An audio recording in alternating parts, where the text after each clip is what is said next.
anos.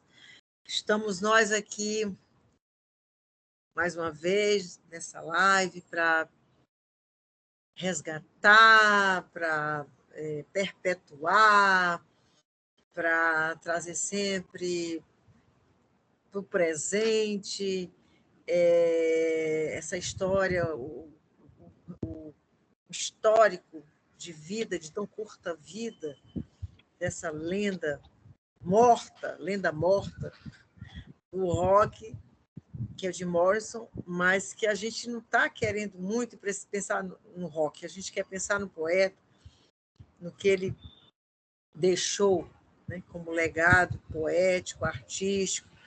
Então, estamos aqui de novo, Meire Viana, Draulio, não esqueço teu sobrenome toda a vida, Draulio Carvalho Assis. Carvalho Assis e o Helder Modesto.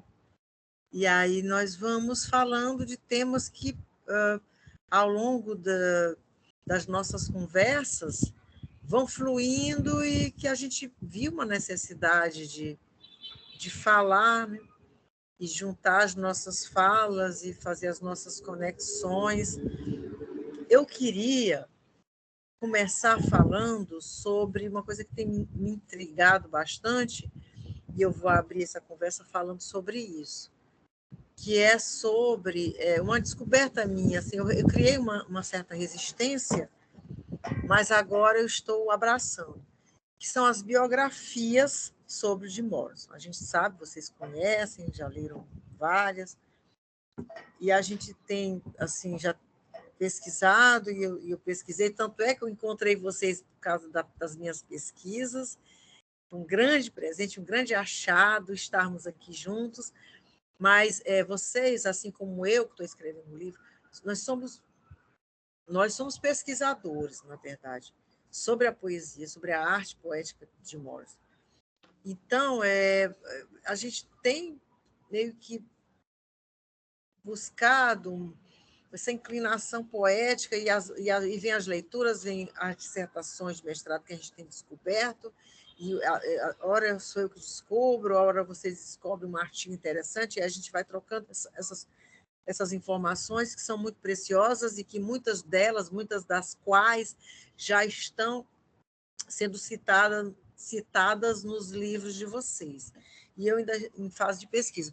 Mas o que eu quero com isso dizer é que uma coisa que eu sempre relutei, mas que agora estou tendo um olhar diferenciado, é para as biografias. E eu, como sou da literatura, né, pela minha formação, existe assim, uma coisa meio paradoxal dentro dos meios acadêmicos de não se estudar muito a biografia do autor, porque isso não vai interferir no seu fazer poético.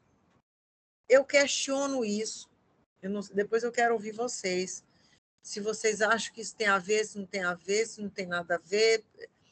Hoje eu já vejo isso com muito cuidado, com muito zelo, porque muitos dos vestígios, dos registros biográficos vão estar ali presentes na poesia. Então, eu queria falar para vocês, então, não tem muitas biografias, mas desse livro do Densmore Moore, Ryan the Storm, né, Minha Vida com Jim Morrison e The Doors, que foi lançado pela... não estou fazendo propaganda não, mas é bom divulgar, pelas Belas Letras. Eu adquiri, tem uma capa dura, bonita, né, e comprei, que eu vou ler. Eu tenho o original, olha só, eu tenho o original aqui, vocês devem ter, vocês têm? Tem, Draulio, Helder, coisa boa. Mas, assim, eu fui à caça de saber, assim, informações mais assim, de uma forma direta, sem precisar, que a tradução, a gente tem, sabe, sempre tem problemas. Né? Mas eu queria já partir para uma leitura fluente e nada como a língua portuguesa. Então, eu estou redescobrindo de Morrison, por esse livro, do Manzaré, que eu já li. E assim, gente, eu queria, antes de eu falar, eu queria deixar vocês falando. O que vocês acham das biografias? Vocês acham que é importante para se entender o poeta de Morris? Particularmente a do James Moore e a do Manzarek. O que vocês teriam a dizer sobre esses livros? Podem começar se quiser, estou falando demais, né? Helder, por favor. Bom, a biografia, elas são importantes sim, né? Porque ali a gente vai saber mais sobre o Morrison, né? Biografias são importantes, sempre se recorre à biografia, porque é ali onde a gente vai saber realmente o que se passou, a vida daquela personagem e tal. Eu, particularmente, gosto muito de ler biografias.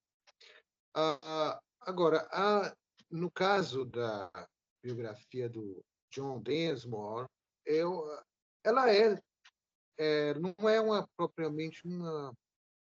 Ele vai falar muito mais dele, né? Ele vai misturando ali o que acontecia com aquilo que ele também, com a participação dele. Então, ele transita entre aquilo que ele presencia, aquilo que a atuação dele junto aos histórias, e ele também vai fazer né, a seu julgamento daquilo lá em relação a ele próprio e ao Morrison. Então ele fica alinhavando entre essas duas coisas. O que aí também tem uma dificuldade muito grande, né? Porque aí ele transita entre tem que dar conta daquilo que acontecia versus aquilo que ele via no Morrison e a interpretação que ele dava do Morrison. Realmente, o que ele falava do Morrison conflituava muito com aquilo que com os valores dele. Você vê que no livro tem muita coisa e que as atitudes de Morrison chocavam muito a vida dele, como ele vivia, aquilo que ele recebeu da sua formação. Né? É inevitável isso, né? Cada um vai ter uma formação. E ele tinha uma formação muito católica, né? Muito o quê? Católica. Sim, sim. E do seu tempo ali, né, é uma coisa bem conservadora, e ele tem ele vai acontecer dele revelar, que é interessante, muito mais dele, dos medos dele. Outro dia você tinha falado, Meire, da questão da culpa, né? Exatamente, a culpa ali existe toda uma culpa, um sentimento, porque a culpa é uma emoção por conta de valores, né, que a pessoa carrega. Então ele tem um superego bastante acentuado ali, que são uma carga de valores que ele recebeu e contrasta muito com aquilo que Morse que Morse trazia, e ele ficava apavorado com aquelas, por exemplo, a música do Soul, ele fica atormentado com aquilo. Ele mesmo fala que achava aquilo uma heresia, mas ele nunca se perguntou no que sentido o Morris estava falando. Ele nunca observou, parou para observar que o Morris não estava professando ateísmo. Né? Isso aqui é um problema que ele não. Agora eu não sei como é que ele está pensando, mas no livro dele, entre outras coisas, ele vai entrar em conflito com com o Morris. Isso tudo por conta daquilo dos seus valores. Então, dentro disso, a biografia traz essa importância de você colher detalhes do que aconteceu durante a estadia dele com o Doris, o que eles faziam, o que ele presenciou, e também aquilo que ele mesmo julga que ele vai falar do Morrison. E aí é que eu acho interessante, muito mais, revela de Morrison, mas revela muito do medo dele, né? Do próprio John Daniel Morrison. E nessa coisa toda, você depois tem do Ray Manzarek, que difere muito. Então, de qualquer forma, dentro disso tudo, eu acho que dá para entender, dá para se tirar muita coisa aí. Por exemplo, ele vai falando muitas coisas que você deve saber e de ver ele falando ele tem um problema com o Édipo, né? Uma questão edipiana ali que ele ainda é um problema, né? Que eu saiba, é um problema até hoje para ele, porque ele achava sempre que Morrison estava sempre se confrontava aquela coisa que de Morrison adorava o blues. Tá, isso ele esqueceu só de ele mesmo diz na biografia que já estava cansado de tocar blues, aquele blues arrastado, rural, que o Morrison tanto gostava, e aquela dor que ele sentia, que ele tinha tem lá na página aqui, eu marco aqui na página 141, onde ele vai dizer que aquele blues rural era a maneira mais dramática com que ele conseguiu lidar com sua dor e a válvula de escape mais eficaz para a raiva reprimida. Só que aqui é puramente Nietzsche, né? Essa dor, ele está falando da dor primordial, da dor que daquilo que está na origem da tragédia. Mas o problema é que ele não leu direito a origem da tragédia, porque ele vai dizer, ele leu, mas ele não compreendeu. Ele disse que lá, aqui também ele vai dizer assim, que na página 42, ele vai dizer que estava lá na casa do Jamie Jacobs, que era outro estudante de cinema, aí ele estava conversando, estava lá uma conversa entre Jane Jacobs, e naquela conversa toda de Nietzsche, eu fui lá e peguei um dos livros de Nietzsche, O Nascimento da Tragédia, e li alguns parágrafos. Eu não conseguia entender por que alguém iria querer ler um livro inteiro com tal conversa ambígua. Ele acha que o livro Origem da Tragédia é uma conversa, é uma coisa muito ambígua e que ele não estava entendendo por que eles gostavam tanto de ler A Origem da Tragédia. E aí, nisso tudo, ele conclui que essa dor e essa questão, essa raiva de Morrison, era uma coisa de reprimida. E Morrison não é nada de reprimido. Não é nada de reprimido. Morrison está contando algo, está falando algo, sentindo algo que está expressando através daquilo que ele está vivenciando, né, a partir de Nietzsche. Ele está traduzindo em termos existencial e artístico daquilo que ele tirou de Nietzsche, da origem da tragédia. E não compreendendo a origem da tragédia, não vai compreender o ponto de Morrison queria chegar. Porque aí você fica dizendo, não é que ele quer estar querendo chegar a tudo. E essa questão Édipo, essa questão do blues. A questão do blues era assim, porque Nietzsche dizia que a música que mais tem referência com a origem da tragédia é a música popular. Ela é uma música popular meio báquica. E Nietzsche dizia que ela é antiga. Morrison, por sua vez, ele conseguiu fazer uma relação com o blues. Ele achou que o blues era o calço que ele estava procurando. Até porque Nietzsche vai fazer um louvor aos negros. Dizia que ele tem uma alma forte. Morrison adorou isso e dizia que o blues é uma música antiga demais, que soa com a expressão mais daquele homem forte que Nietzsche falava, que enfrentava todas as situações adversas. E Morrison foi buscar no blues esse calço que ele precisava para colocar como algo que ele pudesse colocar a sua arte, né, queria fazer em palco, a expressão do blues que caberia como uma luva para ele. Isso tudo, no livro do John Densmore, ele não vai dar conta disso. Interessante. Draulio, você lembra, assim, tem alguma coisa assim registrada na tua cabeça, quando você leu, alguma coisa que você poderia extrair, que acrescentou alguma coisa para você, para o seu livro? que é uma visão diferenciada do Manzarek ou de outros biógrafos? Teve alguma coisa assim que te puxou assim mais para te deu mais um...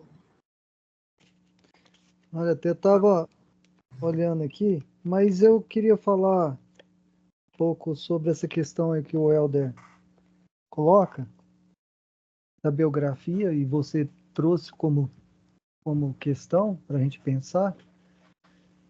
Quando uma pessoa escreve sobre outra, como eu escrevi, né? Aqui, ó, a gente, na verdade, ali naquela biografia, está revelando mais de si do que da outra pessoa, porque é um olhar que eu tenho da outra pessoa. A gente traz, a gente pesca nas biografias, a gente pesca, a gente garimpa informações, mas essas informações são pontos de vista de outros. E isso não deixa de ser importante. É importante, sim. Mas se a gente for ficar preso no ponto de vista de cada um, a gente não chega realmente, né? No personagem, então, sim, de Morrison. Eu estava falando, então, que antes de vir para cá, de participar aqui, eu estava conversando com um amigo meu e falei que eu iria participar de uma live, falar sobre o Jim Morrison. Ele falou assim, aquele maluco, aquele maconheiro, aquele... Então, sim, a visão que se tem é essa. Então, a gente vê nas biografias, se pegar essa, Riders on the Storm, do John Densmore, a gente vai ver, então, aquilo que o Helder estava falando, da visão do John Densmore em relação ao Jim Morrison. O medo, o medo que ele tinha, assim, não é julgar o John Densmore, porque se a gente se coloca no lugar, a gente vai ver assim, é muito difícil. É muito difícil você trabalhar com uma pessoa que você não vai saber quais são os próximos passos dela. Isso. Ele fala isso exatamente, eu abri aqui onde ele fala. À medida que Jim se tornava mais e mais imprevisível, Ray, Rob e eu fomos forçados a assumir mais responsabilidades, quase numa reação às diabruras dele. Isso. Então, aí isso te joga no redemoinho, isso te joga numa tempestade, Riders on the Storm. Então, assim, de como você cavalga isso. E acho que o de Morrison justamente é ir além dessa imagem construída dele, ver quem é esse que estava querendo cavalgar, que estava querendo, né, surfar nessa tormenta. Aí que está o jogo todinho dele, de jogar com as coisas. E aí, então, por isso que nas biografias, elas são importantes, mas, por exemplo, especificamente essa do John Densmore, para mim, ela é muito cartesiana. Como o Helder colocou aí, então, sim, muito católico, muito metódico, nada contra, então, ser uma coisa ou outra, mas, assim, são ângulos, são, são filtros que se coloca para enxergar uma pessoa. E para enxergar o James Douglas Morrison, a gente tem que tirar os filtros. Uhum. E aí tem que, nessa poesia dele, tem que procurar nas palavras, nas músicas ali, quem que era esse James Douglas Morrison. Então eu fui ler o que o Jim Morrison leu para eu entender. Já tinha uma leitura do Nietzsche, né? Então, assim, esse jogo dele com as pulsões dionisíacas e apolínea. Então, o próprio John Densmore fala que quem matou o Jim Morrison foi o Nietzsche. Então, mas espera aí, se a gente ficar preso nisso aí, nessa questão trágica, a gente não vai entender o poeta. E a grande questão, o grande desafio nosso, que eu sei que sempre foi, não é perpetuar a imagem do homem mitológico, mas buscar o poeta, buscar justamente esse para outro lado. Que outro lado que o de Morse queria jogar a gente? Dentro dessa tormenta, dentro dessa tempestade. E ele sabia que essa tempestade era para poucos. Cavalgar essa tempestade. Tá, mas aí também eu vou ficar preso nisso. Os conceitos surgem como instrumentos para a gente instrumentalizar, para a gente ir além daquilo ali. Se a gente fica preso nos conceitos, a gente não, a gente vai entrar numa dialética e a gente não vai sair disso, dessa questão conceitual. É importante, mas se a gente quer ir para o outro lado, tem que, tem E que a gente vivenciar extrair dali também a nossa leitura, né? A nossa a nossa percepção, leitura, a para nossa não leitura. seguir a esteira do outro, a visão do É, outro, porque a visão do outro é do outro, né? É uma coisa subjetiva. Apesar de que é. a gente não é claro, ele no caso do Denis Moura, ele conheceu o Jim. Então, não posso pensar assim também. Quem sou eu para julgar? Quem sou eu para avaliar se ele estava de tão perto? Mas mesmo à distância e com a nossa visão, a gente pode também extrair dali nossa percepção. Por isso são importantes. Por isso que eu gosto muito dessa aqui, ó, dessa visão. Foi um dos últimos amigos do de Morson em Paris, Evermíria. Sim, eu tenho. Gosto muito dessa visão dele, porque ele era poeta também. Eu acho Aham, que, por ser poeta, tem uma aproximação maior com as vivências do de Morson e uma empatia.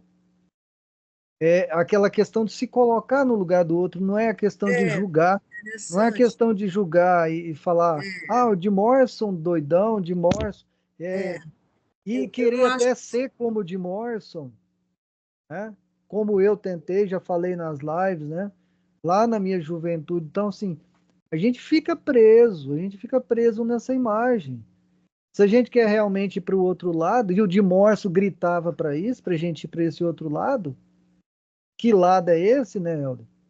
É, É sentir, é sentir realmente entrar nesse mundo desse inconsciente coletivo. E aí como eu sabia que o Jim Morrison tinha uma leitura do Jung, eu sabia que ele estava jogando com isso. Para a gente ir para esse inconsciente coletivo. Somente a gente vai entender esse poeta James Douglas Morrison, se a gente mergulhar nessa tormenta do inconsciente coletivo. é, Senão, é Coisa que o Denis universal. Moura não percebeu. Não. Mas eu vejo assim, eu não concluí a leitura ainda, mas eu vejo uma mistura de sentimentos por parte do Denis Moura, muitos sentimentos. você E pode ler o trecho da carta dele? pronto, é isso que eu queria, onde eu queria chegar. Já me surpreendi assim no início, quando ele inicia com a carta, e foi um choque, né?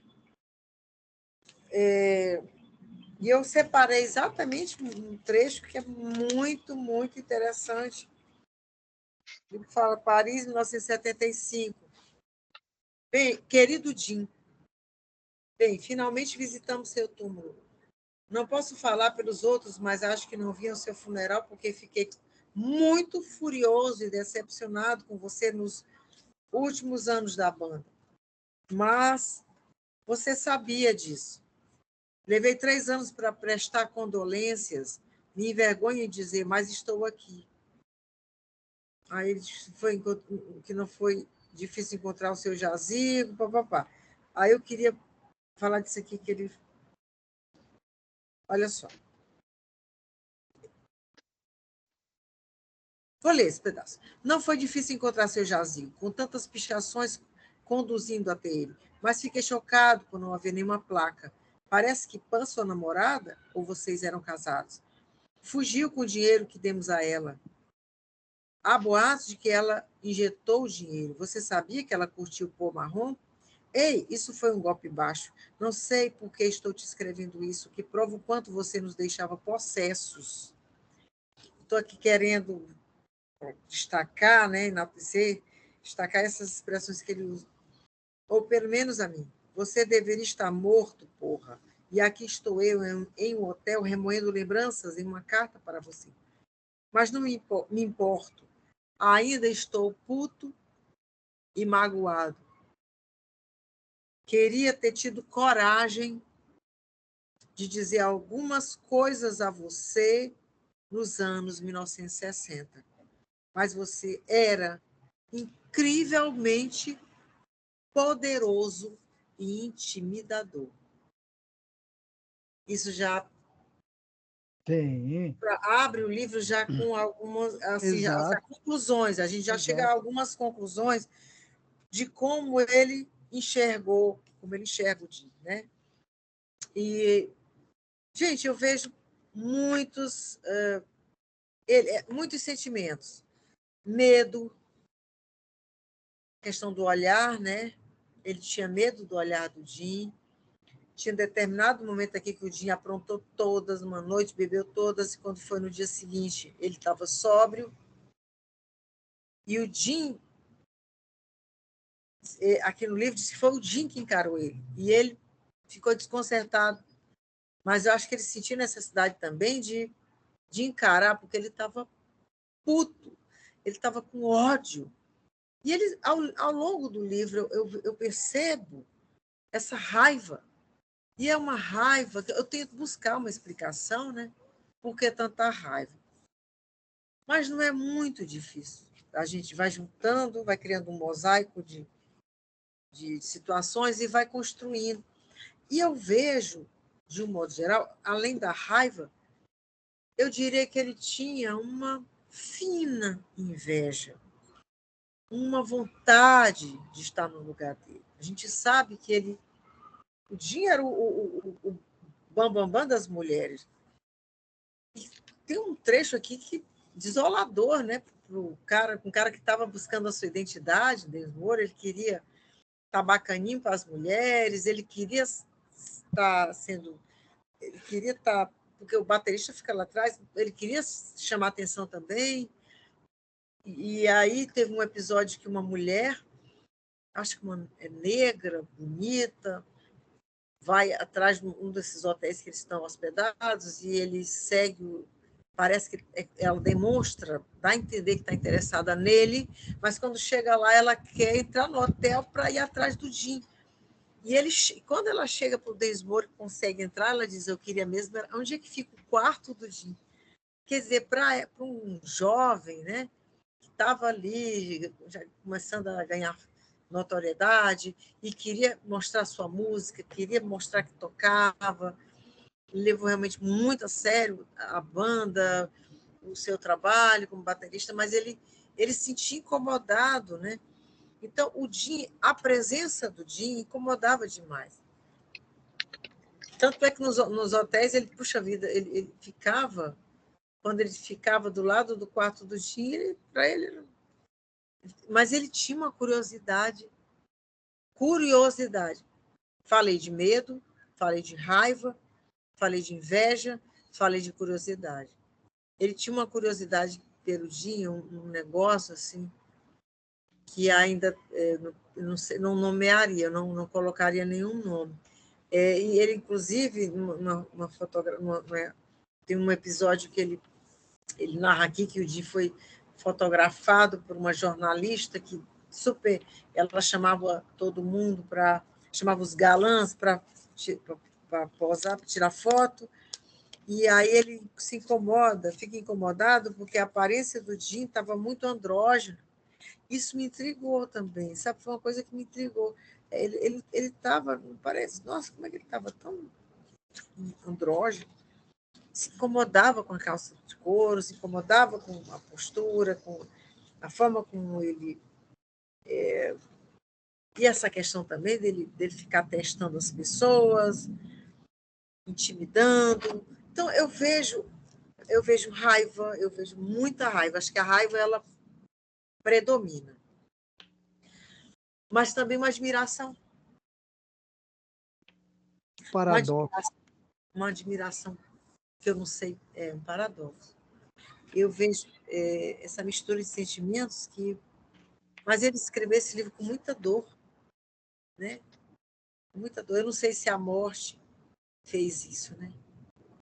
Causou essa comoção toda, e que levou ele a escrever o livro.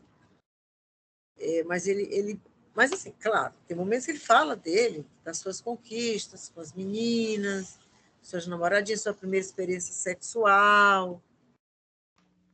Mas assim, o Jim era a cereja do bolo, né? E aí ele não podia deixar de ter esse olhar dele e estar sempre julgando. Era um julgamento, sim. Diferente do que você falou, Draulio, do livro do Miller, né? Que É. não era julgando, era aquele cara que entendia, né? Você falou, ele entendia o Jim. Eu acho que Entender aqui melhor. ele buscou o entendimento também. Ele tentou, ele bem que tentou. Mas aí vem toda aquela, como o Helder falou, a formação dele, né? Católica. E aí eu acho que eu vejo ele como assim, a análise dele, a visão dele sobre o Jim, de um cara que tentou, ele tentou, de uma certa forma, entender, mas, assim, por vários momentos ele também se irritava com ele. Então, é uma mistura de sentimentos tremenda. Né? Só ler um trechinho aqui, Helder. Aí, olha só o que o Miller fala, então, e eu citei aqui no meu livro, né? Ele diz Ótimo. aqui, Miller alerta que, quando se sufoca a voz do poeta, a história perde seu sentido, e a ameaça escatológica irrompe como nova e terrível aurora nas condições humanas. Somente agora, esse é o Henry Miller, não é o Miller, esse que eu mostrei aqui, não. Esse é Sim, outro poeta, esse é outro sim, poeta. sim. O inimigo. É, isso. Tem o autor de O Trópico de Câncer, entre outros. É, Maravilhoso.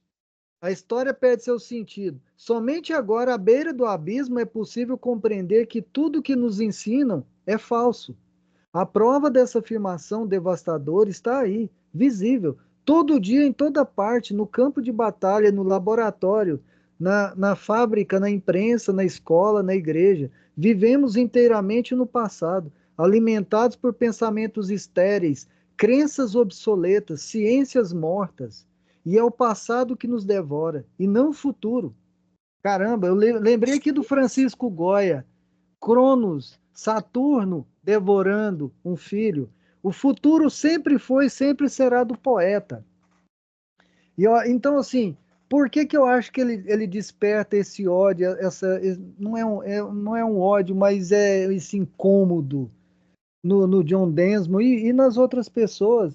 Porque ele incomoda justamente esse status quo, ele traz algo arcaico que incomoda justamente essa visão de um futuro que progressivo, de um Isso. futuro, de uma ordem que está de um telos, na história, de uma teleologia, de um sentido que está levando para um lugar perfeito, paradisíaco. Então, assim, esse paradisíaco, ele quebra com isso, porque fala assim, ó, na verdade, esse paradisíaco, ele é aqui, e para conseguir entender esse aqui, você tem que ter um sentido de ancestralidade.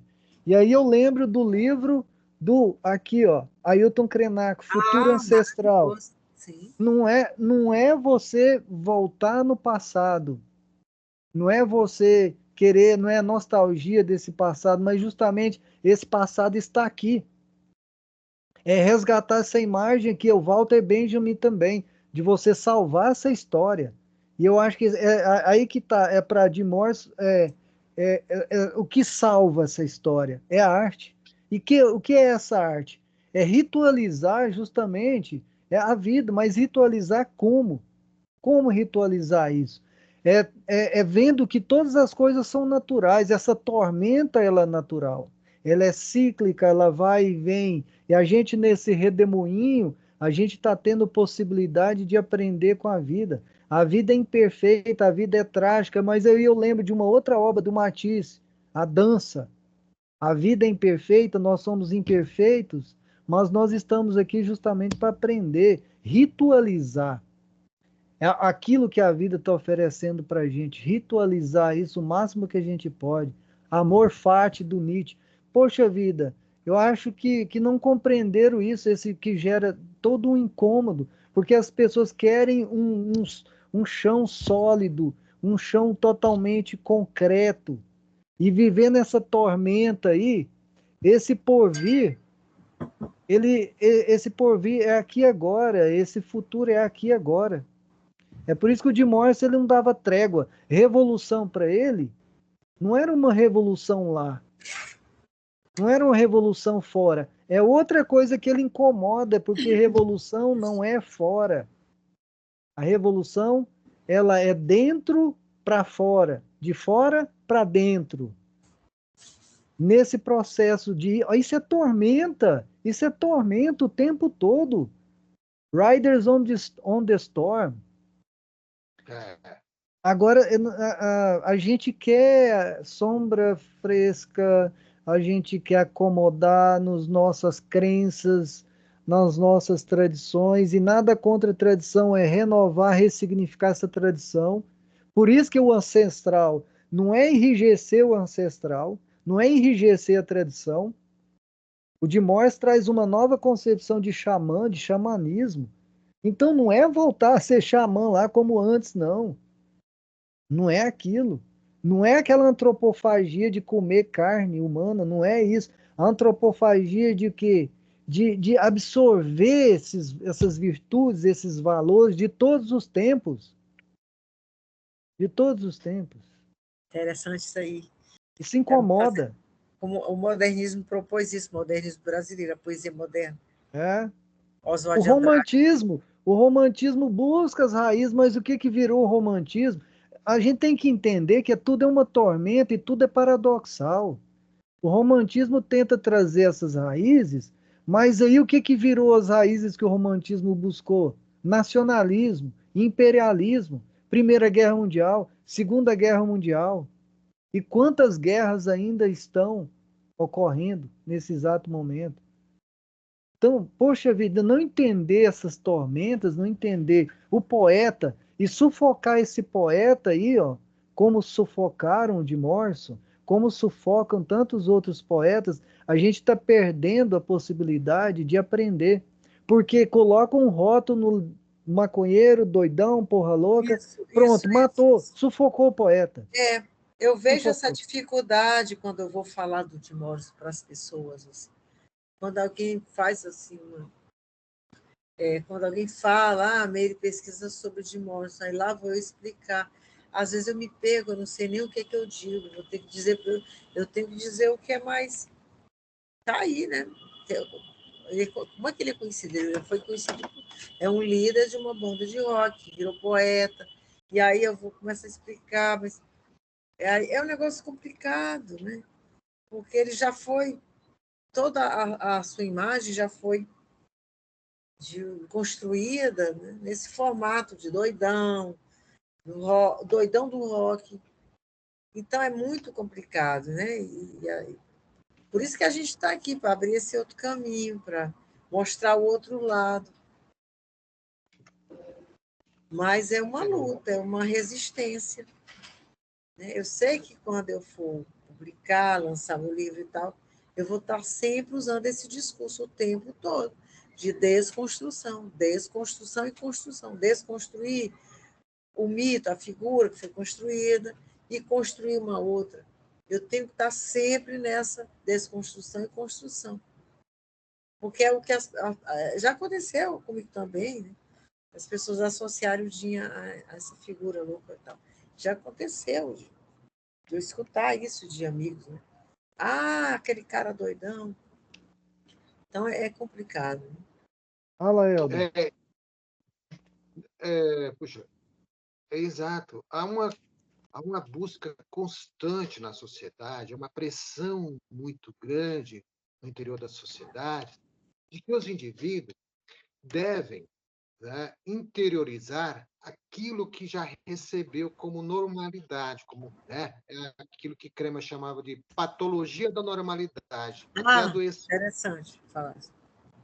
E aí é uma doença que Nietzsche chamava de a doença do homem, que o Norman Oliver Brown vai analisar no livro, chamado de o problema é a neurose. Ele pega de Nietzsche e traduz isso para uma neurose, né?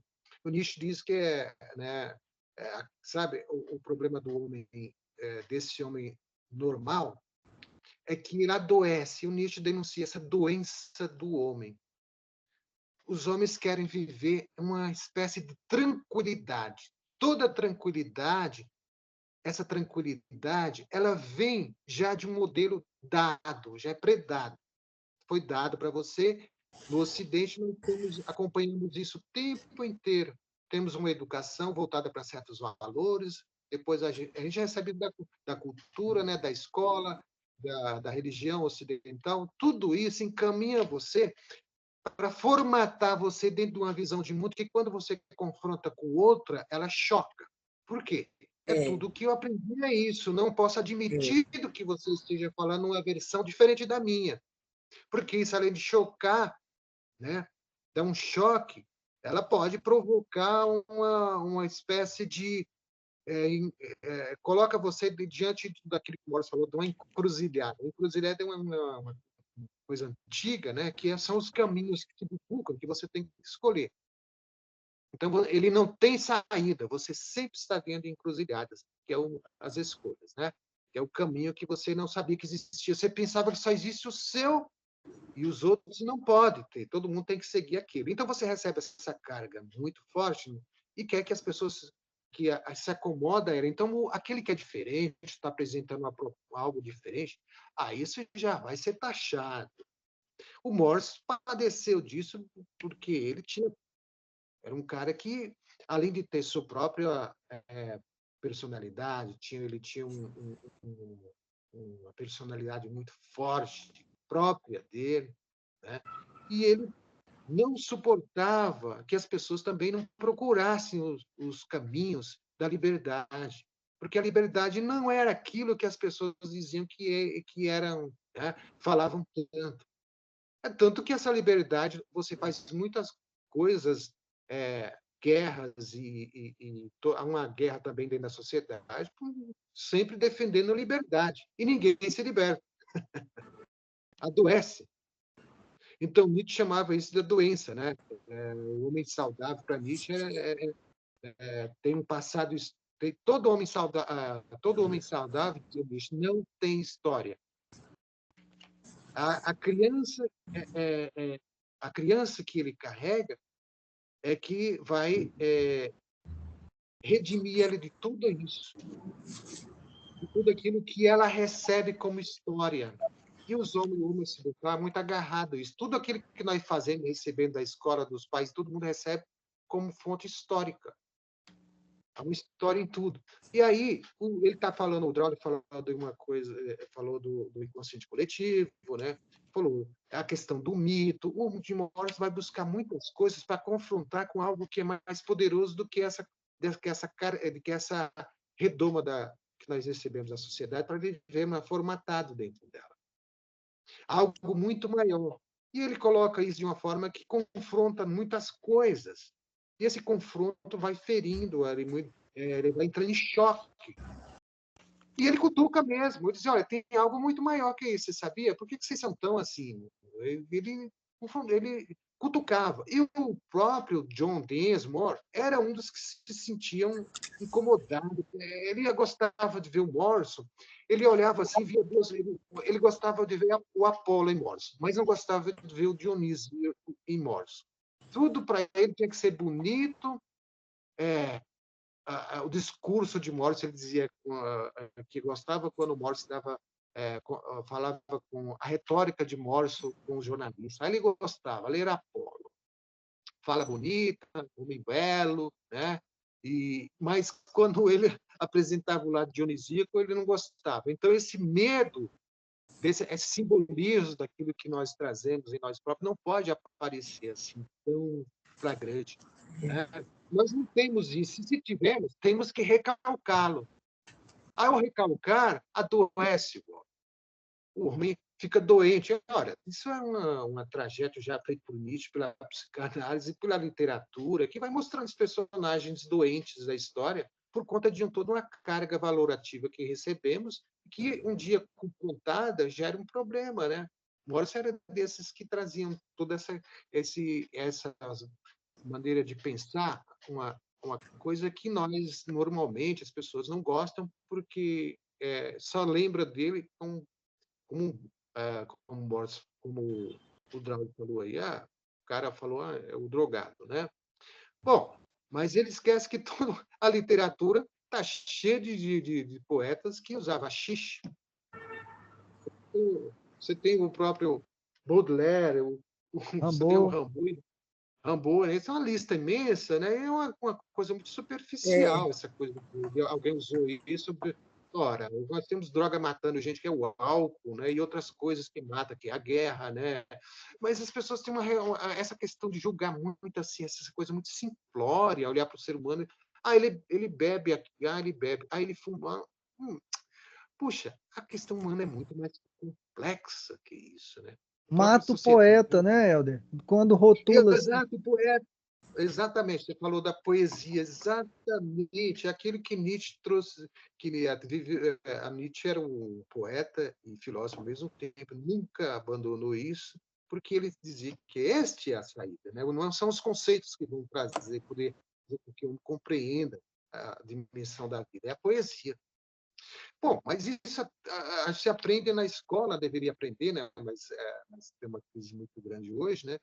Para ter uma introdução a essa questão de julgar as pessoas por aquilo que elas, um comportamento, é uma coisa muito pequena, né? Morse queria apresentar algo que é isso que a primeira coisa que é chocante e choca é porque ela entrou em conflito com aquilo que você tem como normal. Você recebeu isso e nunca contestou, nunca colocou assim para ir, mas isso tudo que eu estou vivendo é meu ou eu recebi isso? E se eu recebi isso, ela está me fazendo bem? Em que medida isso faz bem? E eu mesmo, onde que estou nisso tudo? Para onde vou? Isso tudo que me deve, essas questões é que tem que ser revistas para você sim. poder chegar a algo maior. Posso ler aqui uma passagem agora do Miller, o que foi então amigo dele, um dos últimos amigos dele, né? Sim, sim. Então tá no meu livro também que Ele ainda é vivo, né? É vivo. aham. ele E cita ele ele cita o ainda de é vivo, Morso tem aqui, ó. Instagram. Eu Tem, né? mandei uma mensagenzinha para ver se ele respondia. Ele é vivo. Olha só, então ele cita o de Morso aqui, são palavras então do de Morso, mas pela escrita do Miller, né? Nós respondemos à mesma necessidade humana que a tragédia clássica. Por vezes, deleito-me ao considerar a história do rock and roll do mesmo modo que a origem do drama grego, que começou na eira para a debulha de cereais, nas estações cruciais, e que originariamente era apenas um grupo de adoradores que dançavam e cantavam. Depois, um dia, alguém possesso saltou afastado da multidão e pôs-se a imitar um deus. A princípio, é apenas canto e movimento. Com o desenvolvimento das cidades, um número crescente de pessoas já não se dedicava senão a uma única coisa: ganhar dinheiro.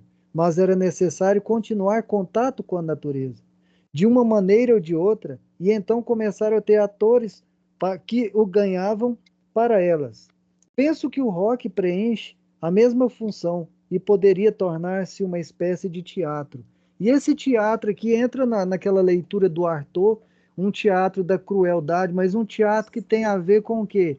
Com vida. E é um teatro que açoita o olhar. Eu acho isso interessante. Como diz aqui o Miller, continua, ele fala, ele aqui, ó, para Miller, poderia se tirar daí duas ideias de Jim Morrison. que ele professava no palco, e as pessoas nem imaginavam isso, né? Porque cria-se um bloco de imagens e não vão de forma arqueológica separando essas imagens para compreender o James Douglas Morse. O que ele estava querendo? Uma era que era dramatização com aspecto primitivo, e a outra que era a concepção da música e do concerto em si serem um ritual.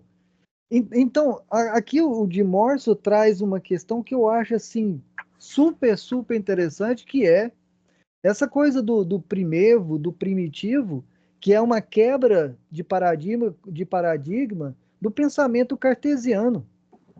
Isso vai de encontro com aquilo que vai surgir depois, que é o movimento de decolonialidade.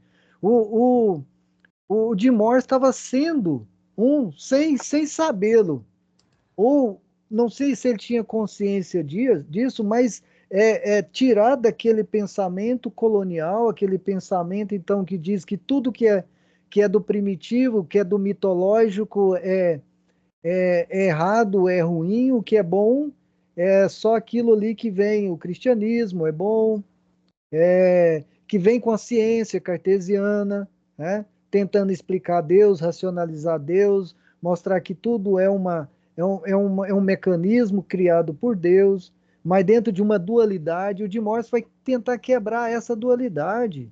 Por isso que traz esse pensamento primitivo, né?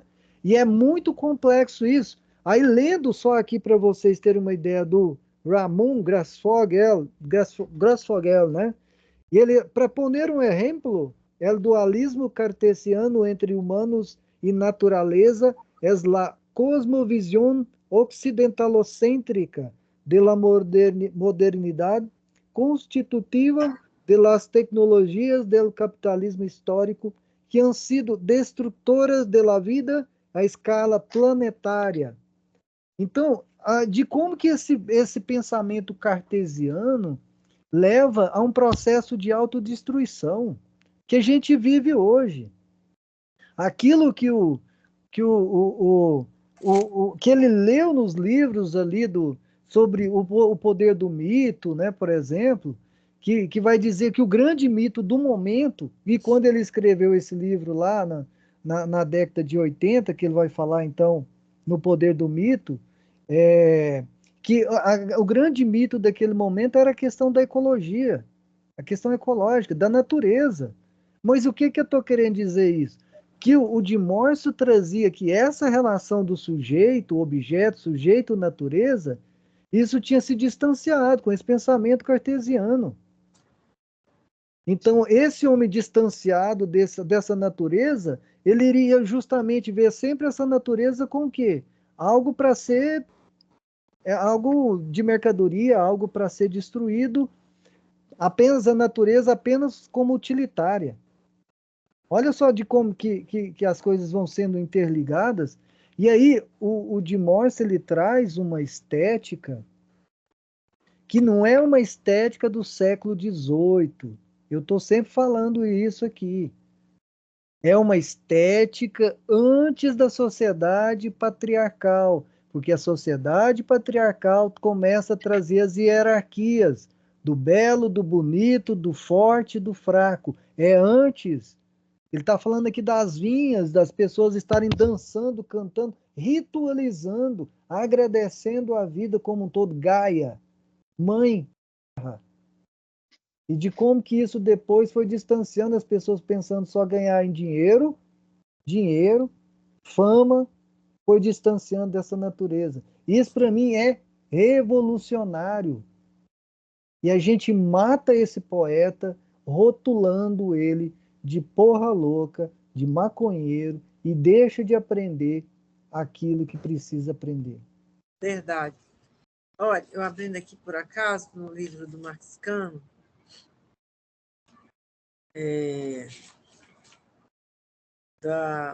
esse livrito aqui, né? Que a gente conhece muito bem. De Morrison, Arthur Rock, A Lógica Dark do Doors. É um artigo escrito por Bill Kirby. E vai contrariar toda essa Aliás, vai ao encontro exatamente disso, de enxergar o artista muito, muito, muito além do cara que porra louca. Olha, eu achei fantástico esse artigo. Arthur Rock, A Lógica Dark dos Doors. Ele escreveu assim. Vou ler aqui um pedaço para vocês, achei muito bacana. Lá estava ele, como um Ariel provindo das entranhas do inferno, deslizando por meio do lento pulsar, câmara lenta da bateria. Vibrando excitado, aproxima-se do microfone. Suas roupas davam a impressão de que ele não as tirava desde os 12 anos. Pega o microfone e, no flash, sua maravilhosa face de criança nos alerta de que tudo é mentira. Todo o terror, todo o veneno e todo o mal são repentinamente exorcizados. Gente, eu achei isso bacana. Um som não humano, visceral, projeta-se por meio dos grandes alto-falantes, emudecendo as críticas. Um silêncio espectral invade a sala quando ele começa a cantar, alternando gritos com carícias melódicas e voos poéticos. Aí lá na frente.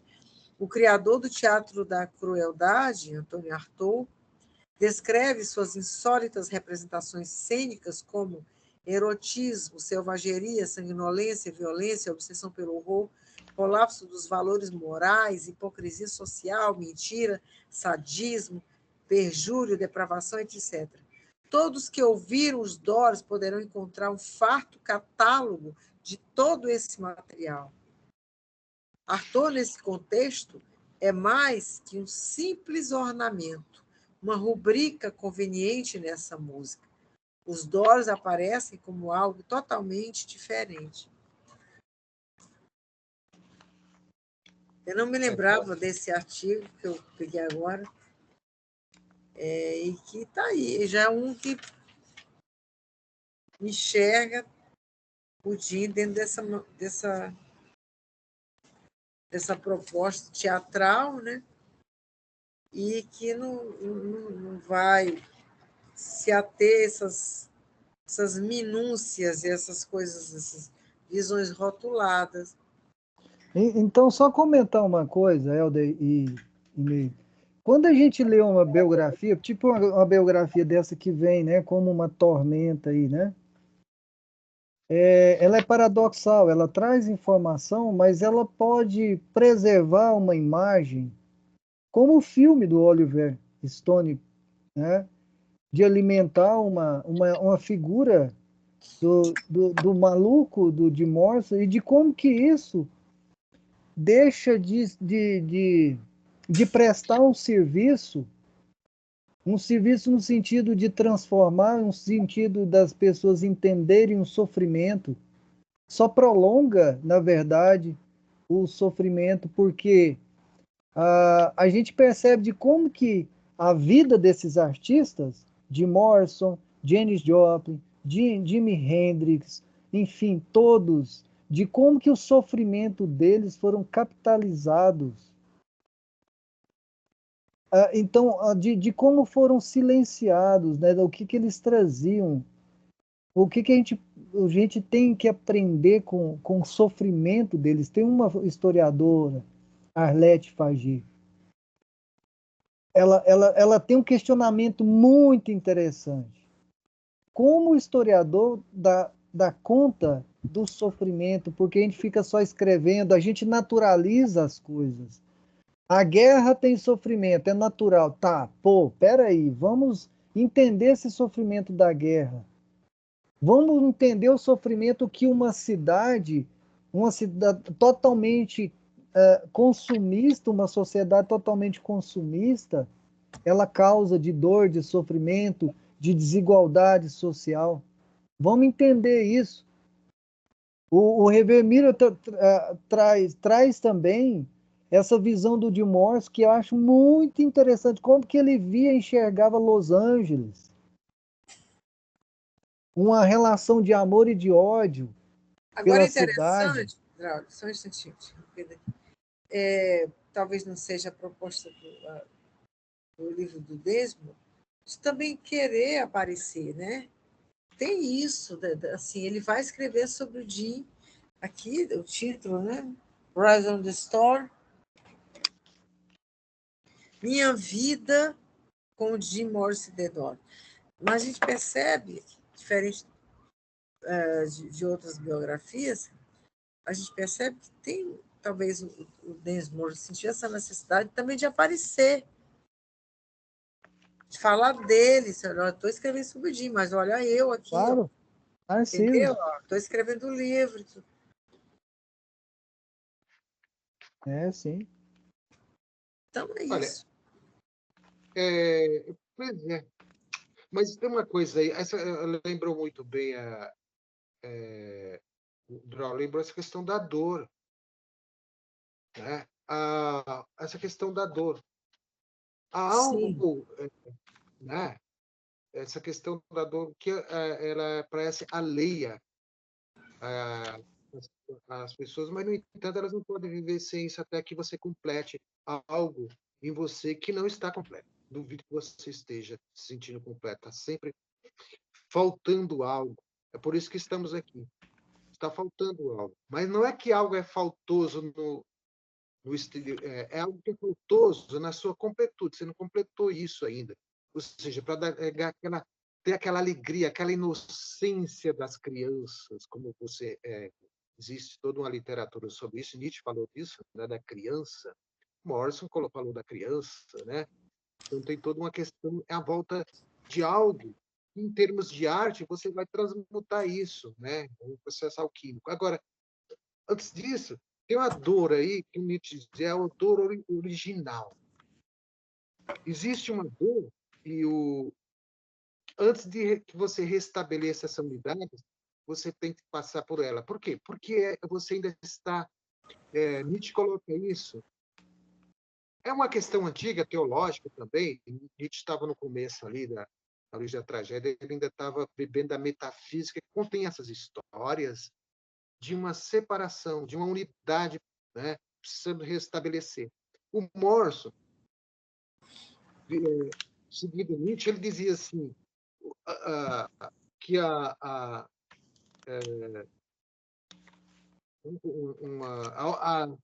o heroísmo original, dizia Morrison, foi a queda. Ele está se Isso. remontando a algo que era, né, a queda. É algo que antes da queda não tinha, estávamos, podemos dizer assim, em termos junguianos, no grande inconsciente. Mas depois dessa queda, né, que na religião chama-se queda, né? E aí não interessa aqui se você não aceita a queda, né? O problema não é a palavra, é a hermenêutica. Você vai ter que buscar essa compreensão. Para Nietzsche, essa queda realmente existiu. Ou seja, mas ela é aquilo que, na origem da tragédia, e aí Nietzsche está lendo um apenas metafísico, que é ótimo, porque aí você vai para todos os lados das grandes religiões, você encontra isso, que é aquilo que você separou, é como se você saísse da unidade e não se reconhecesse mais ligado a nada, estivesse faltando algo. E você está nesse mundo em busca de algo que está faltando para completar isso.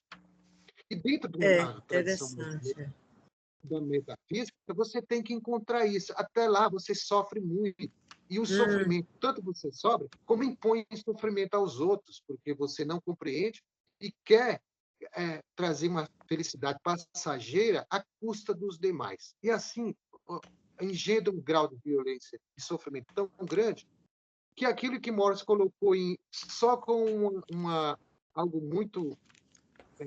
só como uma espécie de hecatombe, reviveremos a Terra de novo, ou seja, revolveremos a Terra à sua originalidade. Ou seja, ele está pensando aqui numa espécie de hecatombe interior dos homens para que algo novo aconteça. É por isso que no livro ele fala sempre daquela... Podemos inventar os nossos próprios reinos. Ele está sempre falando de algo a ser feito, algo a ser novo, conquistado. Porque sempre do ponto de vista da arte, você tem que produzir, né? Você está ali e precisa fazer.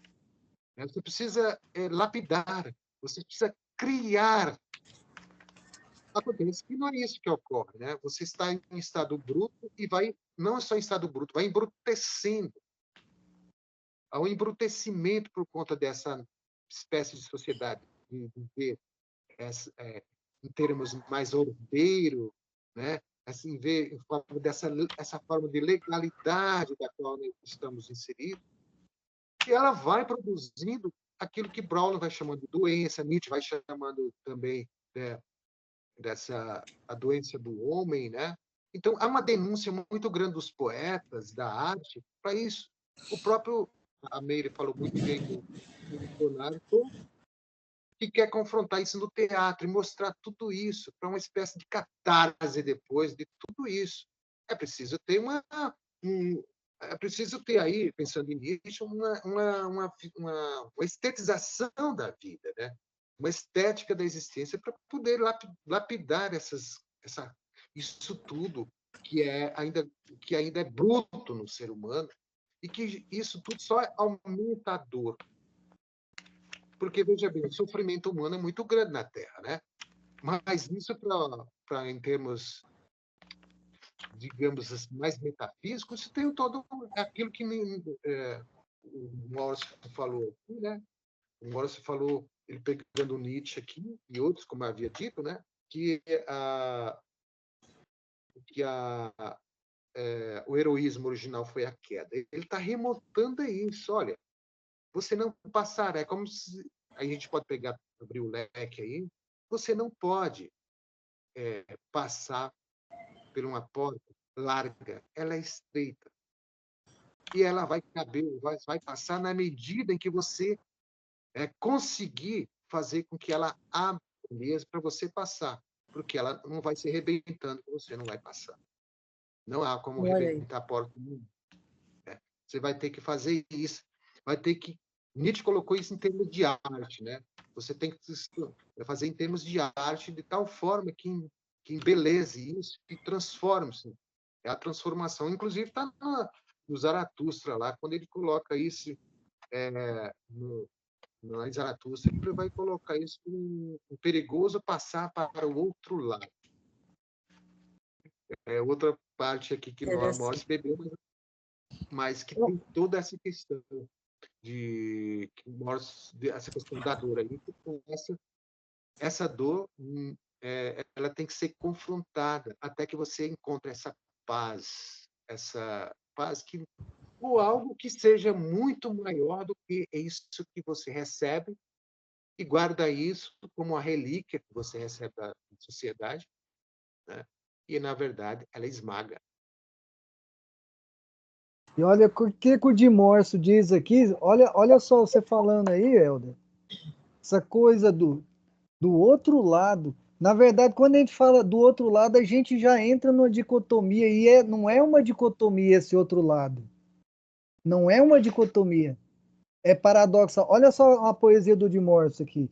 Hoje, acabar de vez com o exterior, absorvendo, interiorizando, não sairei. Virás tu a mim, ao jardim natal, onde desponto, cabeça onde teço, universo interior rival do ideal, do real. E eu vendo uma entrevista do Ailton Krenak, aí o Krenak significa cabeça terra. Não é cabeça de terra ou cabeça na terra, cabeça terra. Quando diz cabeça de terra, você já entra numa dicotomia. Cabeça terra é o que? É algo orgânico. A gente sai desse plano cartesiano, a gente entra num outro universo, num outro olhar de ver as coisas, de ver uma montanha, de ver um rio. Assistam lá a entrevista do Ailton Krenak diante do Rio Doce lá, conversa com a montanha. Sensacional. É fantástico. Então, é de Morse. Então, de Morse estava querendo, não é retornar ao passado. Não é isso. Essa dialética passado, presente, futuro, tá aqui, ó. É pegar esses rastros. Rastros. Eu lendo um livro de um neurocientista, Mitten, sobre a pré-história da mente, ele contando então a experiência do homem, do originário.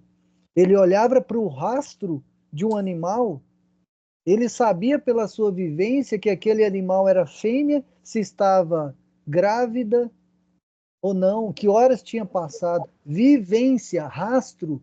E a gente, quando olha para uma poesia que é um rastro, como a gente não tem vivência, a gente não entende a aura daquilo ali. E a percepção, a experiência aurática que uma poesia passa é justamente uma percepção sensorial, que o Walter Benjamin fala justamente dessa aura, é uma percepção sensorial que nós perdemos com a reprodutibilidade das coisas. Nós perdemos, mas é possível resgatar essa aura através desses rastros que a gente percebe numa poesia, numa obra de arte, numa escrita. Tem os rastros, mas precisa absorver esse exterior nesse interior, como diz o de Morso aqui, para eu saber que aquele rastro que aquele bicho passou ali, sabe tantas horas esse bicho passou. Caramba, isso é profundo, pessoal, isso é muito profundo e entra num outro lado que é aqui mesmo, né? Nesse redemoinho, nessa tormenta, faz a gente pensar absurdamente. É por isso que incomoda bastante. É. Eu vejo aqui também no livro do Desmore, eram tão jovens e eles estavam ainda iniciando, quando eles estavam iniciando a carreira, buscando espaço, fazendo um showzinho aqui, outro ali, até assinarem um contrato, né, com a Erectra. Então, eles estavam ainda em processo de formação, de identidade, de reconhecimento.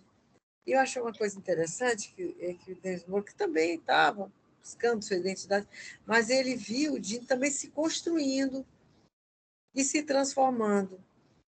E aí ele diz aqui, ó, francamente, acho que seu cérebro, isso é na carta que ele mandou, né? Na carta imaginária, né? Que ele enviou para o Jim. Francamente, acho que seu cérebro encheu de desordem e caos depois que assinamos o contrato. Depois que assinamos o contrato. Foi o começo da erosão da minha sanidade. Minha passagem para a vida adulta, para o mundo, era rasgada à medida que eu tentava usá-la. Você, ou aquilo que você defendia, fudeu com a minha cabeça. Eu queria acreditar que tudo que você precisa é amor. Você me forçou a confrontar o lado obscuro do mundo. Acho que eu queria permanecer uma criança. Você queria que todos nós, víssemos as coisas que te assombravam. Fantástico. Tem? E aí, Helder? E eu, tu achou disso?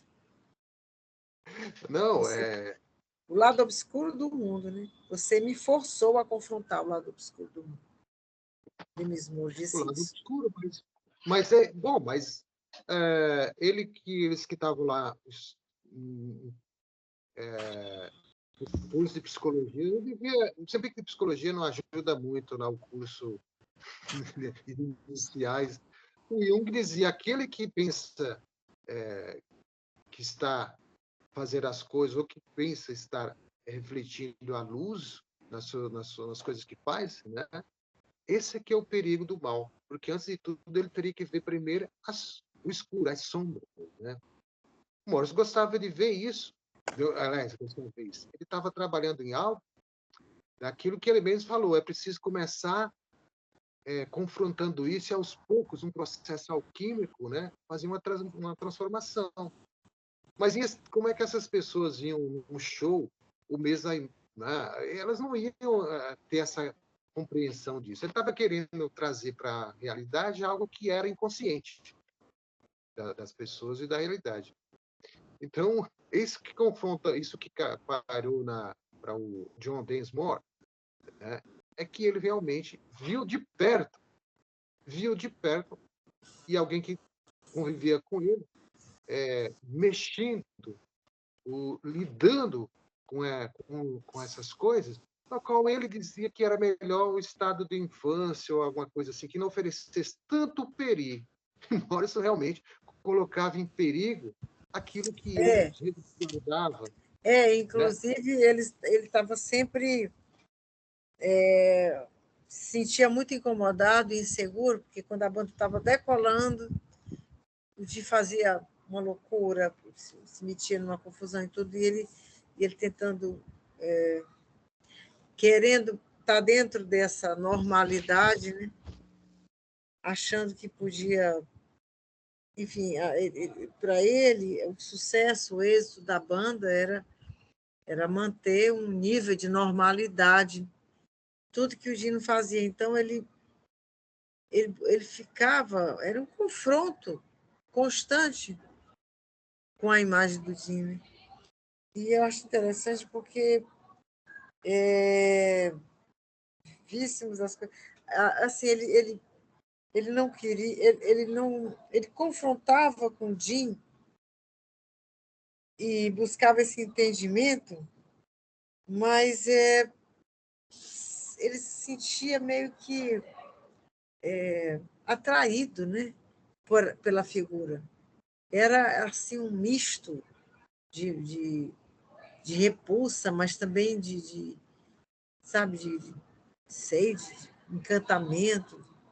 E, ao mesmo tempo, eu fico pensando assim, agora a minha visão é de que eram todos jovens e ainda estavam nesse processo de construção, inclusive o próprio Jim, construção da identidade, do que eles queriam. E realmente eles tinham essa timidez ainda no começo, quando pisavam no palco pela primeira vez. Eles eram muito tímidos, e Jim era muito tímido.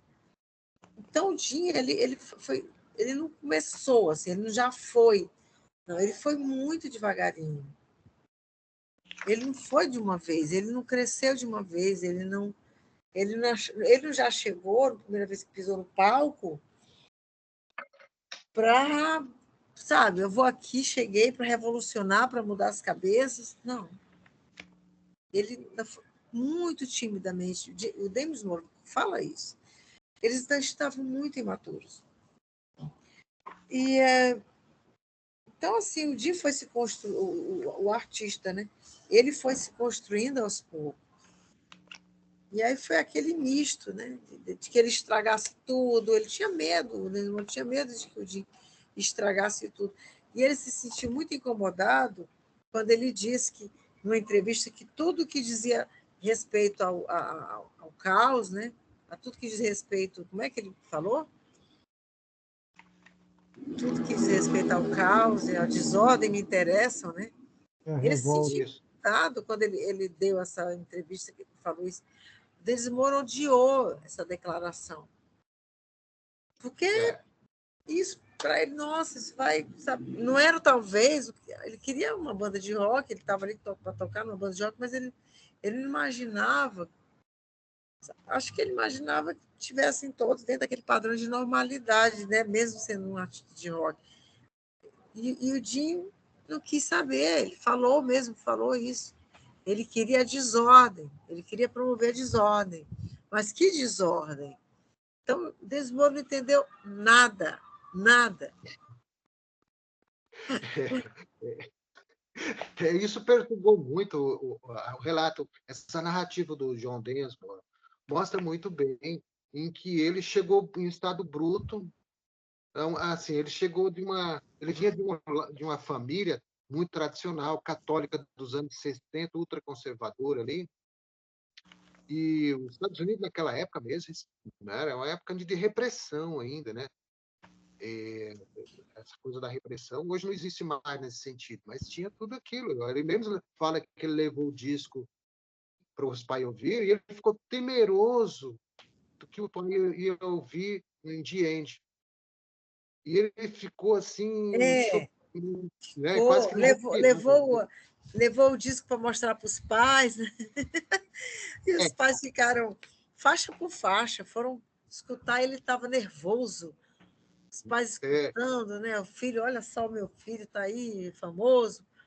Aí, quando foi na faixa do The End, ele já estava louco para pular para outra faixa, para os pais não escutarem aquela parte da mãe, do pai.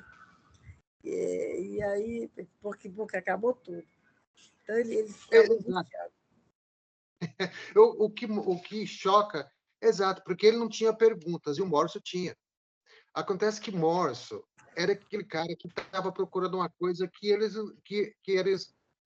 desconfiava, que era a liberdade.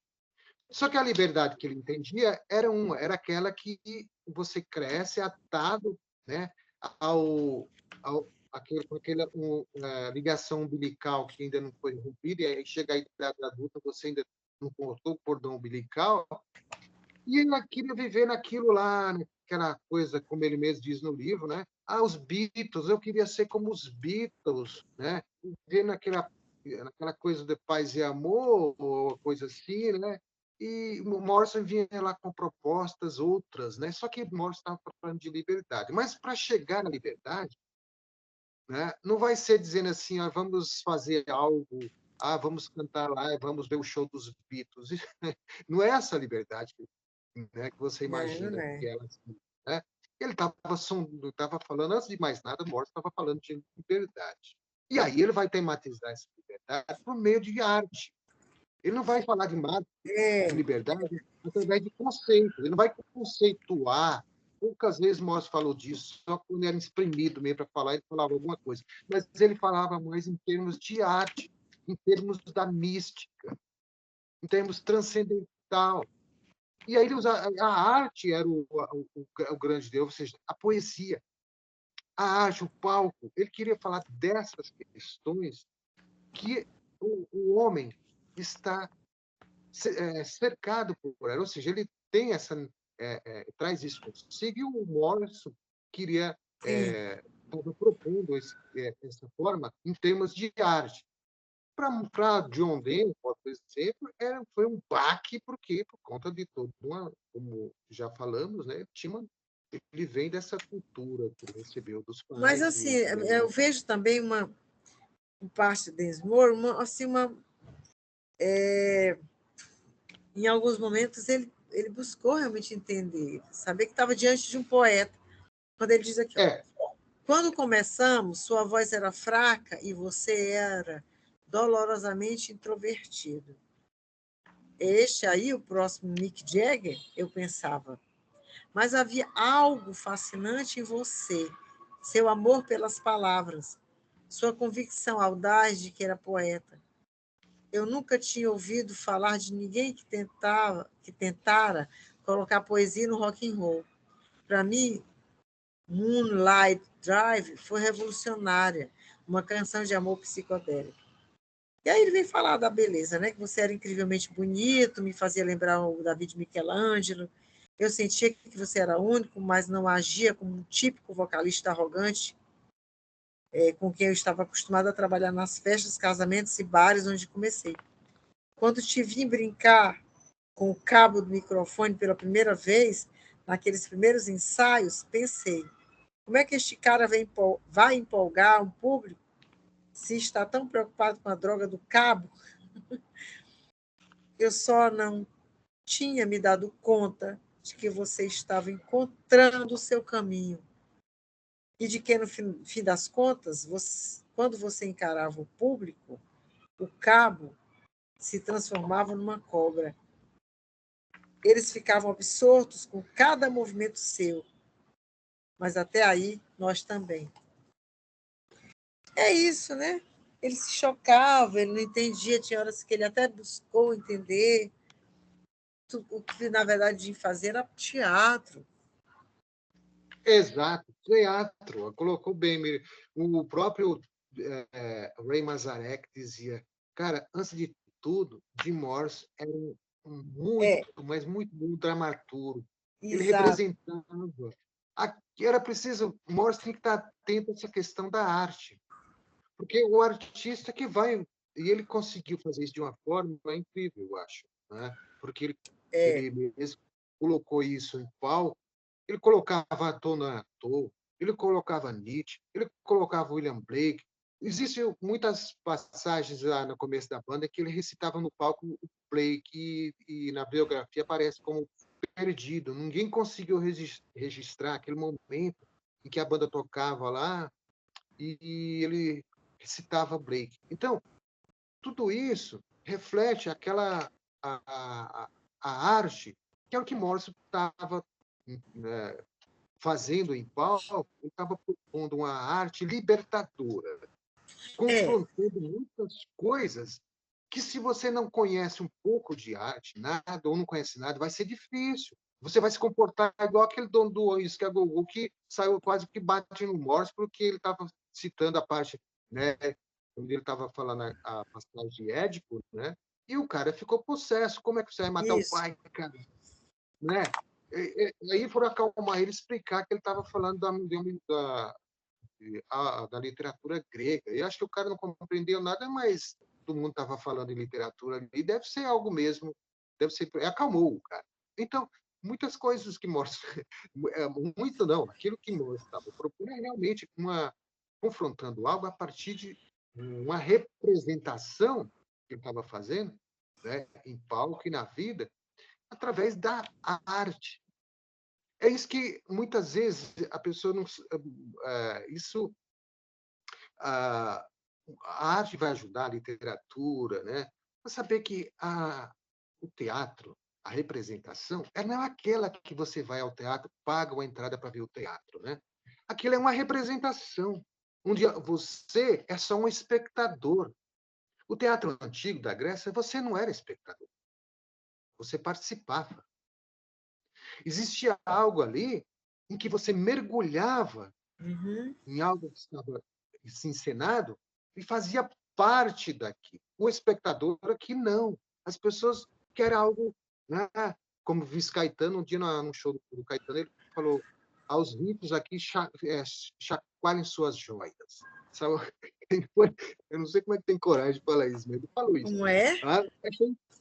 Como é que são Um esses show, versos que eu não conheço, Helder? não foi um verso, não, foi um show do Caetano, aqui foi em São Paulo, na capital, num lugar chique aí, e o Caetano mandou que ele sacudisse as suas joias. Uma provocação daquelas, uma porrada, né? Vocês vêm aqui, pagam um show caríssimo para o Caetano, sacuda. É como ele estivesse dizendo, aos ricos aqui, pagam muito bem, paulistano cheio da grana, né? Sacudam suas joias. Que bonitinho, né? Vocês. Né? Acho que eles iam rir, nem entenderam, mas o Caetano estava provocando. É que a arte, dada essa dimensão, que a pessoa nem percebe que foi cutucada. O Morse cutucava de forma, de todas as formas. Sim, Ele mesmo, né? esfregando a Ele mesmo, genitália no microfone. E ele aí, tinha toda uma maneira de propor algo através da arte, mas para a libertação. Ele queria saber de liberdade. E a liberdade que ele queria não era uma liberdadezinha assim, boba, né? Ele queria dizer, olha, nós estamos aqui neste mundo, mas nós não estamos aqui, nós viemos para cá. Para Morrison, viemos de algum lugar. Ele conhecia todos esses discursos, ele mesmo sabia disso, então ele queria colocar isso de uma forma que as pessoas também se Sim, ativessem a sim. essas questões e se libertasse das amarras que os prende. Ele tantas vezes falou isso, era uma repetição muito grande, Morrison. Ele repetia isso, só que ele era muito criativo e ele colocava em outros termos. Ele falava da mesma coisa e já lá na frente ele usava uma outra linguagem, ele usava uma música, ele usava poesia para falar da mesma coisa. A criação dele era muito grande, como dizia o Ray Manzarek. Ele tinha uma capacidade imensa de fazer arte, de criar, como dizia o Ray Manzarek, que era uma coisa espantosa. Ele dizia muita coisa, ele repetia a mesma coisa, falando de diversas maneiras, a pessoa ainda não estou entendendo. Aí ele fala de outra. Ainda não. Aí você fala, olha, pega esse livro aqui, tinha que chegar para o cara e falar, agora lê Blake, agora você lê Rimbaud, aí você vai ler Nietzsche, aí depois você vai ler Arthur, sabe, você tem que dar uma série de livros para o cara ir dizendo, estou entendendo. Né? Ele tem que ser iniciado nas artes. Porque senão, se você não for iniciado nas artes, você não vai entender. É olha, isso que falta. olha então, Helder, o que que diz aqui, ó. E aí quem apresentou o teatro pro Jim Morrison, o professor dele, tá aqui no meu livro, né? do Arthur, né? Que deixou seu grito para a revolução no teatro a partir de asilos de loucos durante os anos 30 e 40, e que dizia o teatro ser como peste que possuía seu delírio e a sua comunicação, fazendo disso sua fascinação. Fascinação desencadeada pela perda de individualidade devido a desejos e sentimentos reprimidos no dia a dia, levados e confrontados na virtualidade do palco. Pois, abre aspas, a arte não é pacificadora. As formas e os símbolos são produções que tornam visível e multiplicam as forças e os conflitos reprimidos que, liberados no espaço virtual do teatro, se mantêm no seu estado de virulência pura. A presença de si é revelada, pois, como diz Arantes, o virtual é o duplo do real, na medida em que se nele se mantêm acesas e vivas as forças e os desejos que afirmam a si mesmos contra a fatalidade. Você falou uma coisa aí, se a gente não souber dessas questões, a gente não vai compreender a arte, de como que o Nietzsche tentou criar também uma estética do artista, uma metafísica do artista, o de Morrison também, o Baudelaire também, o Rimbaud também. E aí, se você vai lá em qualquer lugar, no tempo, no espaço, você vai ver isso. Só que como a gente não tem esse conhecimento mais profundo, sempre vai ser uma leitura linear e a gente não aprende com as dores, os gritos que esses artistas deixaram para a gente. A gente está reproduzindo esses gritos, esses, esses sofrimentos. A gente está perpetuando isso. A gente está idolatrando a cruz, a gente está idolatrando, a gente transforma tudo numa representação e a gente não sai dessa representação. E fica falando em liberdade, liberdade, cada vez mais preso no contexto de liberdade, porque nós não entendemos o que é liberdade, o que é amor, o que é vida. Nós não compreendemos isso, porque não mergulhamos nesse processo. Mas só para enfatizar, o de Morrison, no final das contas, ele percebeu que ele estava no meio dessas forças e ele foi um bufão no meio dessas forças. Que ele não conseguiu lidar com essas forças. E aí a gente vai perpetuar esse erro dele? Não, ele não queria isso. E é justamente para ir nos rastros do de Morrison, não para ser como o de Morrison, mas entender de como que ele sofreu com tudo isso. E ele quis quebrar com essa imagem que ele próprio ajudou a construir. Nós estamos falando em toda live sobre isso. Mas acho que essa repetição, ela é importante. Porque a nossa memória parece que ela só grava se a gente repetir, repetir, repetir. Será que só assim para a gente aprender? Eu fui aprender com o de Morse essa questão do inconsciente coletivo, de muitas questões, para entender a política no Brasil hoje. Nós estamos tendo uma oportunidade grande, muito imensa de aprender com a política no Brasil, porque nós estamos vivendo um processo que tudo que estava no inconsciente veio para um consciente. Todos os preconceitos, racismo, enfim, tudo, todos os males vieram que estavam reprimidos no inconsciente, veio para um consciente. O que a gente vai fazer com isso? O que a gente está fazendo com isso? Nós não estamos aprendendo. Queremos jogar novamente para o inconsciente porque isso incomoda profundamente. Então vamos deixar porque eu não quero mexer com isso. Os outros é que são idiotas, os outros que são isso ou aquele outro, e vamos deixar tudo isso ou erradicar, ou tirar isso, extirpar, sem compreender a história. E aí eu vejo esse anfiteatro aí de como que isso se repete nessa arena virtual romana, que é aqui, das redes sociais, do virtual e do real, o duplo de tudo isso que o Arthur coloca. Por isso que o teatro perdeu também, será essa essência de trazer esse grito, a música, a arte também. Muito bom, Draulio. Bom, acho que a gente pode fazer, tecer algumas considerações finais. O tempo já está aí, né? O que a gente faria, assim? O que a gente diria? Assim, se fosse para lançar uma pergunta, eu lançaria assim: como é que a gente faz, nós, como pesquisadores, né?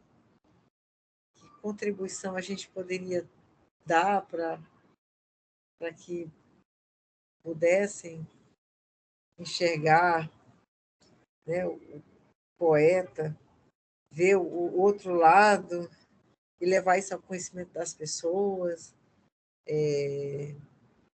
Se a gente teria como, se tem saída para isso, ou se não temos controle sobre isso.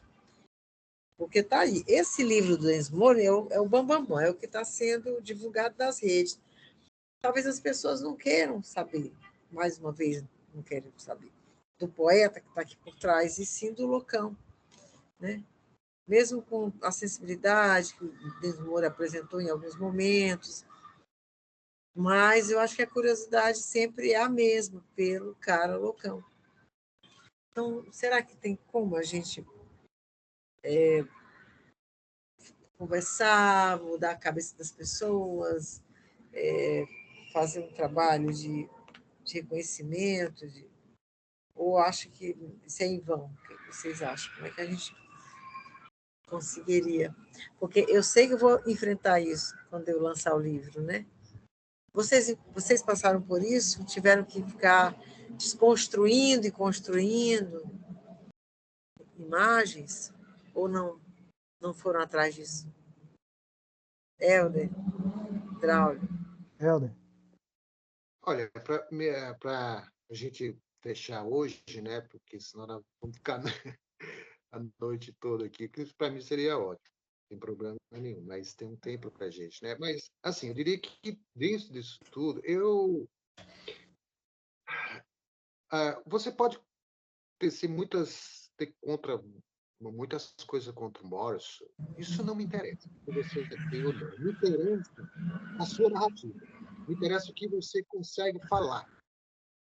Porque o que você vai falar é o que importa, né? Você tem que ter você tem que saber fazer uma interpretação. Aquilo que você não consegue interpretar, né? Você não é livre ainda. Você também tem que saber interpretar o mundo, as coisas, né? Tem que ter uma hermenêutica daquilo que você recebe. Porque senão você não vai ter essa liberdade. Veja bem, o Drauzio está falando da política. Existe coisa mais limitadora do que a política? Ela É limita a vida, verdade. né? Limita demais. E vive o tempo Sempre o inteiro em torno mesmo da discurso, né? política. Aí precisa o quê? Libertar. E lá vem os libertadores com aquelas ideias que você, minha nossa, uma é revolucionária, outra partidária, não sei, tem a figurinha do líder dele, do guru da política, outro, enfim, isso não é liberdade nenhuma, isso é escravidão. E não liberta. Ah, eu não gosto do Morris. Pô, não estou interessado. Mas me diga, qual é a sua narrativa disso? Me interessa saber o que você pensa. Eu gosto disso. Tá? É uma coisa que Morris gostava muito. Né? Ele dizia que gostava do que as pessoas perguntavam o que ele gostava nas pessoas. Ele falou uma coisa que é da filosofia, né? Que é você apresentar suas ideias. Fale você mesmo. Fala. Porque é isso que nós sabemos o que são as pessoas quando elas falam. Né? É isso que interessa, porque cada um não pode ser confundido com os demais. Embora você possa ser um sujeito massificado, alienado, né? Pode ser um daquelas figuras que integram esses grupos fascistas e por aí vai. Mas, claro, significa que você é só mais uma pessoa inteiramente alienada ou, né, escravo, ou como dizia Nietzsche, enfim, tem vários nomes na filosofia para isso, né, se denomina essa leitura, enfim, essa aquilo que o indivíduo naquilo que o indivíduo está inserido. Ou seja, sua liberdade, na verdade, que você fala, não é para a liberdade coisa nenhuma. A liberdade é algo que você vai ter que conquistar isso. E não se conquista seguindo nenhum guru. O Morse estava propondo algo a partir da arte, da literatura. Se você não gosta do aspecto é uma coisa. Mas as ideias, a poesia, a literatura, né? Aquilo que ele estava propondo é outra coisa. Falemos de outra a partir disso e você saberá onde que ele estava querendo chegar. Assim como você vai querer chegar a algum lugar seguindo um guru, né? Da política, ou estando alienado. O caminho, como dizia Castanheda, né? Vai chegar no mesmo lugar, meu filho. Você vai morrer e tudo vai desaparecer daqui. Vamos continuar esse lugar.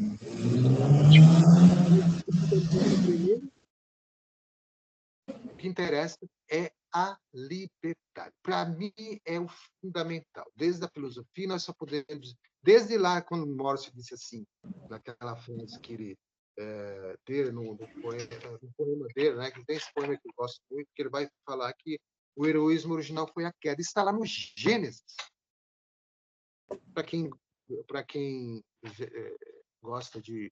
Para quem está imbuído do espírito de liberdade, leiam, interpretem essas buscas em tudo que é lugar do homem buscando a liberdade, né? E está lá. Enfim, é isso, a liberdade. Liberdade, como dizia Nietzsche, para que você quer liberdade? Essa é uma pergunta ótima. Para que você quer liberdade? Para seguir né? Para ser um massificado, para seguir um guru qualquer? Não, isso não é liberdade. Claro que você está dizendo que faz isso por conta da sua liberdade, só que você não é livre. A liberdade é outra coisa. Até que as pessoas, como dizia de Morse aqui, cada um por si, até que cada um conquista essa liberdade, nós nos libertamos todos. Sabe por quê? Porque existe uma coisa no meio do caminho, como dizia o poeta, existe uma pedra no meio do caminho, que nós vivemos na sociedade moderna, dentro daquilo que é regime político que nós temos hoje, exige que você, queira ou não, viva nisso. Como o Grau já citou aí, sendo que você não pode achar que é tão livre assim, porque ou você é servo, né, está servindo, ou você tem que procurar saber o que é a liberdade. Porque, de alguma forma, você é servo, sim. Porque tem gente mandando aí o tempo todo, mandando em nós o tempo inteiro. A política é isso, embora se contestou veementemente isso. Criticou muito, mas muito. Isso é liberdade. Talvez para você não goste de Morse, mas aquilo que ele estava falando vai ao encontro daquilo que você nem reparou ainda, que está até o último fio de cabelo na sua existência, dentro disso que ele propôs. O resto é só conversa. Draulio, quer falar alguma coisa? Encerrar? É realmente As Portas. Ele deixou, realmente assim, acho que até o nome da banda, As Portas, né? Entre o conhecido e o desconhecido, né? É muito complexo isso. E sair dessa dualidade, entender que um processo complementa o outro, entrar nessa tempestade aí, realmente é muito difícil, muito difícil. Nietzsche, tantos outros, ele, né, tantos outros tentaram, mas diante de tudo isso, que às vezes as pessoas acham que tem um sentido escatológico, eu como da história, né? Então eu vejo, na verdade, como uma utopia, são várias possibilidades de criar uma utopia, o topos, não lugar, deixa assim várias possibilidades da gente criar universos, universos. E além, para que ter uma política, então, esse tipo de governo que a gente vê por aí, esse tipo de sistema econômico, tem tantas outras possibilidades, por que a gente não escuta, então, as vozes que foram silenciadas de como diz o Ailton Krenak, dessa ancestralidade, né? Então, seja afrodescendente, seja ameríndios, então existem tantas vozes que foram silenciadas aí, e o Jim Morrison ele traz isso, né? E é isso que é interessante. Uma pessoa no seio do grande imperialismo ali, do grande consumismo, ele traz essa possibilidade de criar outros universos, né? Outros reinos, como diz ele na Outros poesia. reinos, né? Isso para mim tem uma utopia muito grande. Dentro de um contexto distópico que a gente vive hoje, resgatar essa utopia, ela é essencial, é essencial. A arte salva, a arte salva mesmo.